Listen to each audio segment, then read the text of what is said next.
जी नवीन संस्था आहे त्याली जी स्पर्धा घेतली त्याच्यात जर आपण बघितलं तर कुस्तीगिरांसाठी नाहीतर पैलवानांसाठी स्पर्धा घेतली होती का नेत्यांसाठी हेच कळत नव्हतं। केसरीच्या ज्या स्पर्धा संपन्न झाल्या त्याच्यात काय गैरप्रकार झाला असं म्हणणं आहे आणि आता त्या पुन्हा आपण आपल्या मतदारसंघात घेणार असं सांगितलं, त्याबद्दल काय सांग? अख्ख्या महाराष्ट्राने बघितलेलं आहे की महाराष्ट्र कुस्तीगीर समिती आहे, आता दोन आहेत त्याच्यामध्ये। एक आहे संघटना ज्याली अहिल्यानगरमध्ये 2-3 दिवसापूर्वी महाराष्ट्र केसरी स्पर्धा घेतली आणि ही जी संघटना आहे 3 वर्षापूर्वी स्थापन झाली होती। दुसरी आहे परिषद जी आदरणीय पवार साहेबांच्या मार्गदर्शनाखाली काम करते।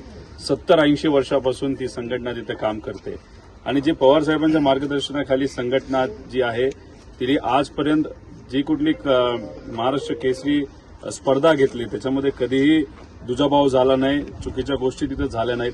पण परवा जी संघटना आहे, जी नवीन संस्था आहे त्याली जी स्पर्धा घेतली त्याच्यात जर आपण बघितलं तर कुस्तीगिरांसाठी नाहीतर पैलवानांसाठी स्पर्धा घेतली होती का नेत्यांसाठी हेच कळत नव्हतं।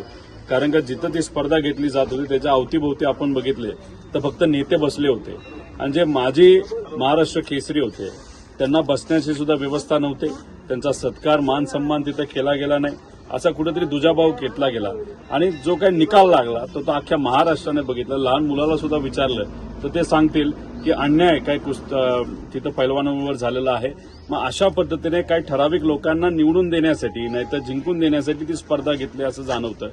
आम्ही कर्जत जामखेडकरांच्या वतीने तिथं विनंती केली परिषदेला की मार्च अखेरपर्यंत तुम्हाला परत एकदा महाराष्ट्र केसरी स्पर्धा घ्यायची असेल तर कर्जत जामखेडकर हे तयार आहेत।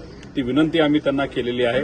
उद्या काही त्यांचे जे मान्यवर आहेत, काही माजी महाराष्ट्र केसरी आहेत, काही पैलवान आहेत, काही तिथं पैलवानांना शिकवणारे काही प्रमुख लोक आहेत ते तिथं भेटण्यासाठी येतात। ते आल्यानंतर आम्ही त्यांच्याशी चर्चा करून पुढे कसं जायचं हे आम्ही त्या ठिकाणी बघणार आहोत।